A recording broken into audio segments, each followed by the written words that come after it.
ETF index mutual funds నేర్చుకుని stock మార్కెట్లో రాణించాలనుకుంటున్నారా? వెంటనే ఈ నెంబర్కి కాల్ చేయండి.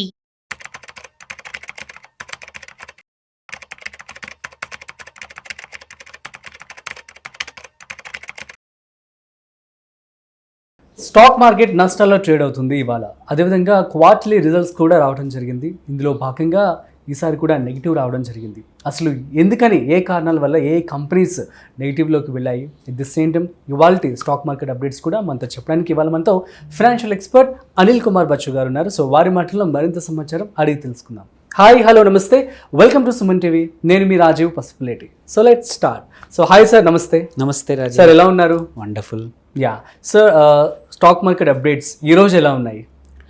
ఈరోజు మార్కెట్స్ అంటే నిన్నట్లాగే నష్టాల్లోనే ముగిసాయి కూడా.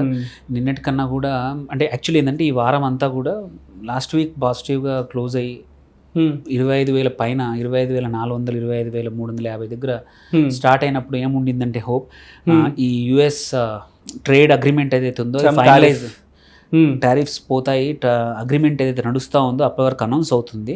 అనౌన్స్ అయ్యాక ఈ 25,300 నుంచి 26,000 సైడ్ నిఫ్టీ 26,000 సైడ్ వెళ్తుంది అనుకున్నాము. బట్ అది జరగలేదు. ఎందుకంటే వన్ మేజర్ రీజన్ ఏంటంటే బయట రీజన్స్ కన్నా కూడా డొమెస్టిక్ రీజన్సే. క్వార్టర్ వన్ ఆఫ్ ఈ సంవత్సరంది ఫస్ట్ క్వార్టర్ది రిజల్ట్స్ చాలా కంపెనీస్ అనౌన్స్ చేశాయి, కీ కంపెనీస్. ఇంకా ఎట్ టు కమ్.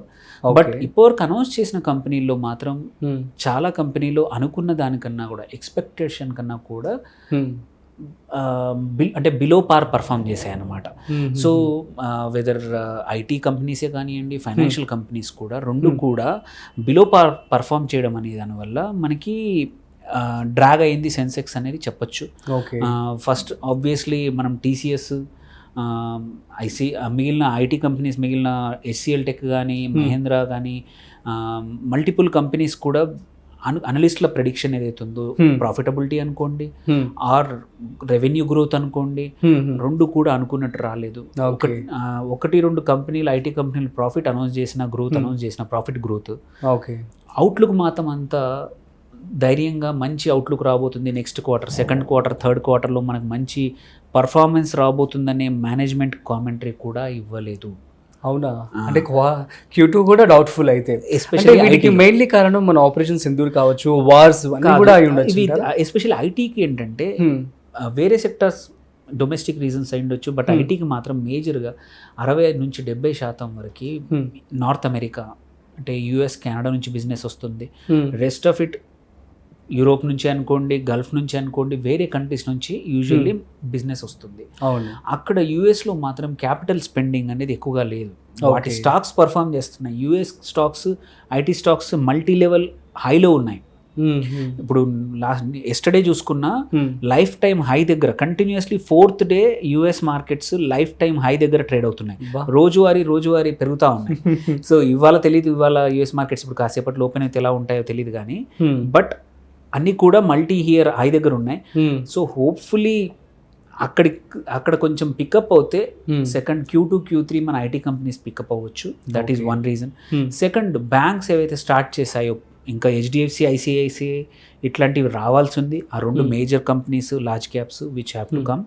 బట్ ఇప్పటివరకు వచ్చిన వాటిల్లో మన యాక్సిస్ బ్యాంక్ కూడా బిలో పార్ పర్ఫార్మెన్స్ ఇచ్చింది. అనుకున్న అనలిస్టులకి అనుకున్న నంబర్కి చాలా దూరంగా ఉండింది. ప్రాఫిటబిలిటీ అనుకోండి, ఈవెన్ గ్రోత్ కూడా, అన్ని విషయాల్లో కూడా. సో అందుకే యాక్సిస్ బ్యాంక్ నిన్న ఇయర్లీ 5-6% 2 రోజుల నుంచి పడిపోయింది, నిన్న ఇవాళ. సో వీటి వల్ల అండ్ మిగిలిన కొన్ని వేరే మిడ్ క్యాప్స్ అనుకోండి, లార్జ్ క్యాప్స్ కూడా అంత పాజిటివ్గా రిజల్ట్స్ ఇవ్వలేదు. సో దానివల్ల ఏంటంటే మార్కెట్ సెంటిమెంట్ అనేది కొంచెం డౌన్ ఉంది. దీంట్లోంచి బయటపడాలి అని హోప్. పడాలి అంటే వీకెండ్, రేపు ఎల్లుండి కొన్ని కంపెనీస్ వస్తున్నాయి. ఇవాళ మాత్రం ఒక పాజిటివ్ ఏంటంటే JSW స్టీల్ రిజల్ట్స్ బాగా ఇచ్చింది. మంచి అనుకున్నట్టు, అనలిస్టులు అనుకున్నట్టే, ఎక్స్పెక్టేషన్స్ తగ్గట్టే మంచి ప్రాఫిటబిలిటీ కానీ గ్రోత్ కూడా కనబడింది. అట్లీస్ట్ ఫైనాన్షియల్స్ అండ్ ఐటీ కాకుండా వేరే సెక్టర్స్ కానీ బాగా పర్ఫామ్ చేస్తే నెక్స్ట్ వీక్ ఫర్ షూర్ మనకి హోప్ఫుల్లీ మంచి రిజల్ట్స్ రావచ్చు. అండ్ ఇవాళ ఏం జరిగింది at the same time A sectors effect అయ్యాయి చెప్పండి. తప్పకుండా. సో ఇవాళ మనం చూసుకుంటే నిఫ్టీ సైకలాజికల్ ఒక బ్యారియర్ ఉండింది. ఆ బ్యారియరే 25,000. ఆ 25,000 కూడా బ్రేక్ చేసింది. నిన్న మొన్న కూడా దగ్గరికి వచ్చింది కానీ 25,000 బిలో వెళ్ళలేదు. 143 పాయింట్స్ తగ్గింది. అండ్ ఇవాళ మార్కెట్ కొంచెం అంటే 25,100 దగ్గర స్టార్ట్ అయింది, అంటే కొంచెం డౌన్ అయింది. బట్ అక్కడ నుంచి మాత్రం ఇట్ వెంట్ ఆన్, మళ్ళీ అసలు రికవర్ అవ్వలేదు. ఈవెన్ మధ్యాహ్నం ఒక 2:30 అట్లా కొంచెం రికవర్ అవ్వడానికి ట్రై చేసింది. బట్ ఒకసారి మార్నింగ్ అరౌండ్ 10:15కి పడినటువంటి ఇది 25,000 కన్నా తక్కువ పడిపోయింది నిఫ్టీ.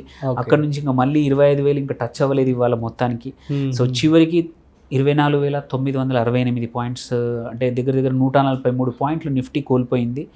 సో ఇది ఈ వీక్ తీసుకున్నా కానీ ఈ వీక్లో 25,524 దగ్గర మొదలైంది మనం అనుకున్నట్టు. అక్కడ నుంచి నియర్లీ 580 పాయింట్లు ఈ వీక్లో నష్టపోయింది. సో మనకి ఇవాళ సో నియర్లీ 1.7% డౌన్ అయింది.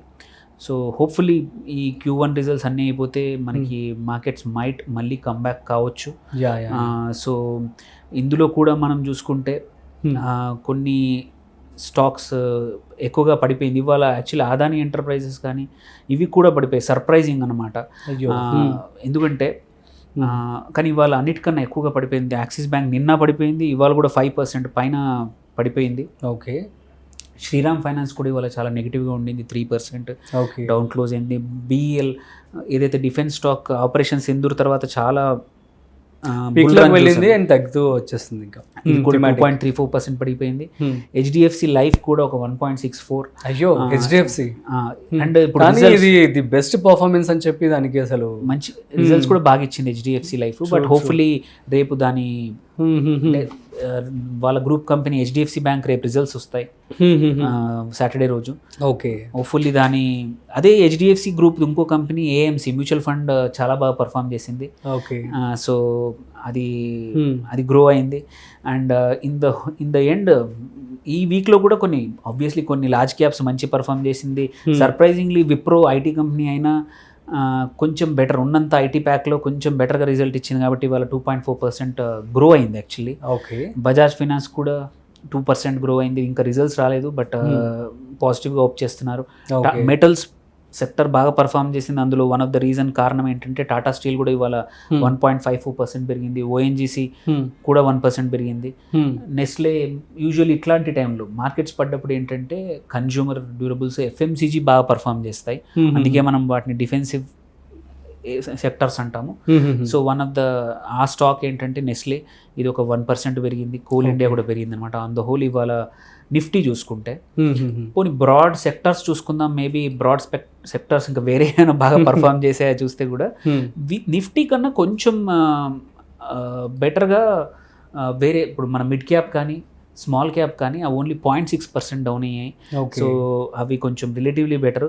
ఆన్ ద హోల్ ఇవాళ సెక్టర్స్ చూసుకుంటే ఎక్సెప్ట్ నిఫ్టీ ఐటీ ఏదైతుందో మల్టిపుల్ డేస్ నుంచి నెగిటివ్గా క్లోజ్ అయింది. ఓకే. బట్ ఆల్రెడీ వాటి నెగిటివ్ న్యూస్ వచ్చేసాయి కాబట్టి ఇవాళ మళ్ళీ ఫ్రెష్ బై చూసాము, ఎందుకంటే కరెక్షన్ అయిపోయింది, చాలా మంది కొన్నారు ఇవాళ. సో మనము అన్నీ కూడా బ్రాడ్ ఇండెక్స్లు అన్నీ కూడా లార్జ్ క్యాప్ కానీ large and mid cap, small cap, mid cap కానీ అన్నీ కూడా డౌన్ అయ్యాయి. ఎనీవేర్ బిట్వీన్ 0.5 నుంచి 0.9 వరకు కూడా. ఓకే. సెక్టోరల్లో చూస్తే మాత్రం మీడియా కంటిన్యూస్గా ఇవాళ థర్డ్ డే పాజిటివ్గా క్లోజ్ అయింది, నియర్లీ 1%. ఇది ఒక డిఫెన్సివ్ సెక్టర్ అయిపోతుంది. జనరల్గా media is not a defensive sector. Pharma, FMCG, మనకి మెటల్స్ కూడా, ఈ 3 సెక్టర్లు వేరే సెక్టర్లు పర్ఫామ్ చేయనప్పుడు ఇవి పర్ఫామ్ చేస్తాయి. ఇన్వెస్టర్స్ అనేది అందులో డబ్బులు పెడతా ఉంటారు. బట్ మీడియా కూడా కంటిన్యూస్గా అయిపోయింది. ఇవాళ మెటల్ కూడా బాగా పర్ఫామ్ చేసింది. నిఫ్టీ ఐటీ ఫ్లాట్గా ఉంది, డౌన్ ఎక్కువ అవ్వలేదు, జస్ట్ 0.01%. అదర్వైజ్ ఇది నిన్న మొన్న ఒక 3-4 రోజుల నుంచి రియాలిటీ బాగా చేస్తుంది. ఇది ఇవాళ అది కూడా డౌన్ అయింది, నెగిటివ్గా కనబడింది. So on the whole except few stocks like నిఫ్టీలో లార్జ్ క్యాప్లో చూసుకుంటే Wipro, Bajaj finance, Indian hotels, మళ్ళీ Tata steel and HDFC AMC ఏదైతుందో, HDFC AMC is very good stock, మంచి రిజల్ట్స్ ఇచ్చింది, సర్ప్రైజింగ్గా బాగా రిజల్ట్స్ ఇచ్చింది. ఎవరైనా లాంగ్ టర్మ్ ఇన్వెస్ట్ చేద్దాం అనుకుంటే మాత్రం వీకెండ్లో అనలిస్ట్ చేసుకొని నెక్స్ట్ వీక్ ఎంటర్ కూడా చేసుకోవచ్చు. ఎందుకంటే వాటి పర్ఫార్మెన్స్ బాగుంది, ప్రొజెక్షన్స్ బాగున్నాయి, అండ్ ఈవెన్ కొన్ని అదర్ మ్యూచువల్ ఫండ్ కంపెనీస్ కూడా లిస్టింగ్కి వస్తున్నాయి. ఓకే. ఐసిఐసిఐ కూడా అప్లై చేసింది. సో అప్పటి వరకు ఈ స్టాక్కి డిమాండ్ ఉండే అవకాశాలు ఉన్నాయి. అండ్ మిడ్ క్యాప్లో కూడా చూసుకుంటే ఐటీసీ హోటల్స్ చాలా బాగా పర్ఫామ్ చేసింది. 5.2 బాగానే ఉంటుంది. ఈవెన్ లాస్లో కూడా గ్రేట్, ఇది చాలా బాగుండింది. And Dalmia Bharat cement company అవుతుంది 2.84%.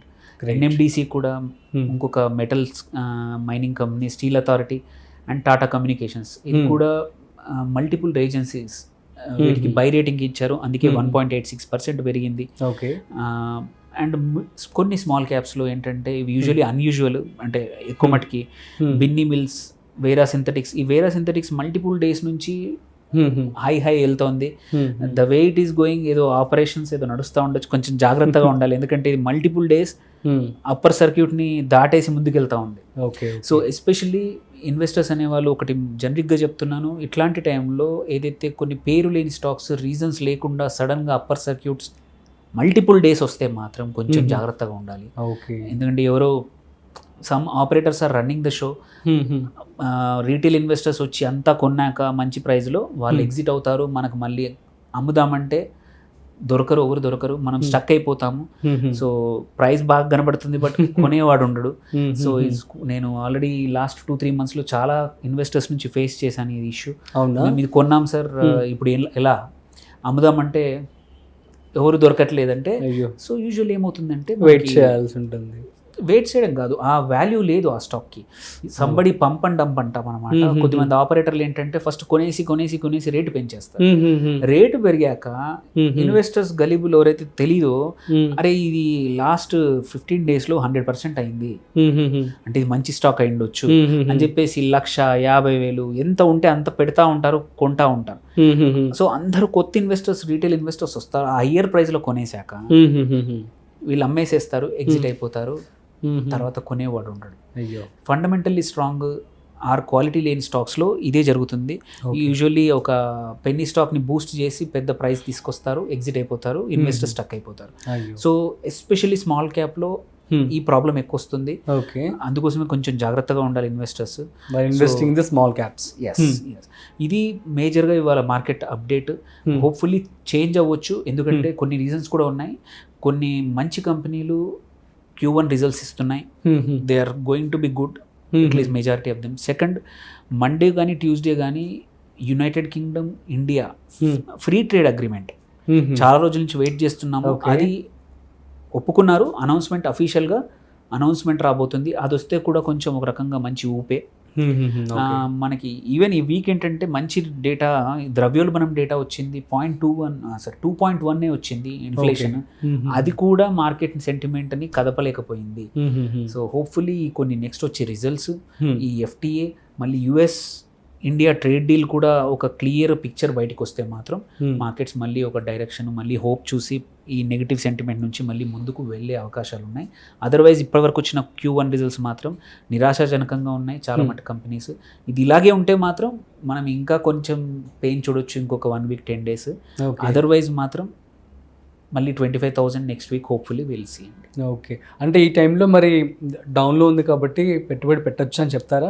మంచి స్టాక్స్ కూడా, ఫండమెంటల్స్ అన్ని పనిష్ అయిన స్టాక్స్, ఎస్పెషల్లీ తగ్గిన స్టాక్స్, అట్లాంటి వాటిల్లో మీకు కన్విక్షన్ ఉంటే కంపెనీ స్టాక్ బాగుంది బికాజ్ సెంటిమెంట్తో డౌన్ అయిన స్టాక్స్ ఉంటాయి, అట్లాంటి వాటిల్లో ఇప్పుడు బార్గెన్ హంటింగ్ చేసి ఎంటర్ అవుతే మంచిది. కెన్ యూ ప్లీజ్ ఒక 5 stocks చెప్పొచ్చు కదా సార్ ఇప్పుడు మన వాళ్ళకి? ఇప్పుడు ఎగ్జాంపుల్ మనం టాటా కమ్యూనికేషన్స్ ఒకటి బాగుంది. ఓకే. అట్లాగే మనము లార్జ్ క్యాప్లో తీసుకుంటే HDFC AMC కొంచెం పెరిగినా అది ఇంకా బాగుంది. ఓకే. మళ్ళీ ఇప్పుడు విప్రోతో పాటు మన టెక్ మహేంద్ర కూడా రిజల్ట్ బాగానే ఇచ్చింది, బట్ ఐటీ సెంటిమెంట్తో కొంచెం డౌన్ అయింది. అది ఫండమెంటలీ స్ట్రాంగ్ ఉన్న స్టాకే, అది కూడా తీసుకోవచ్చు. సో అండ్ మన ఐటీసీ హోటల్స్ అది కూడా బాగుంది. సో అండ్ టాటా స్టీల్ ఇంకా still though it is higher PE దగ్గర ట్రేడ్ అవుతున్నా it might be good. Okay. దాని ఉన్న లెవెల్లో, కరెంట్లీ ఉన్న లెవెల్లో. Super sir, thank you so much. Thank you. So guys, అర్థమైంది కదా. సో Q1 రిజల్ట్స్ అయితే కొంచెం డౌన్గా ఉన్నట్లుగా తెలుస్తోంది, అండ్ Q2 కూడా పాజిటివ్ ఉండే ఛాన్స్ అయితే ఉండొచ్చు. సో కాబట్టి మీరు మాత్రం ప్రాపర్ రీసెర్చ్ స్టడీ చేసి మాత్రమే పెట్టుబడి పెట్టుకోండి. That's it. సో మరొక ఇంట్రెస్టింగ్ కాంటెంట్తో మళ్ళీ కలుద్దాం. అంతవరకు చూస్తూనే ఉండండి సుమన్ టీవీ.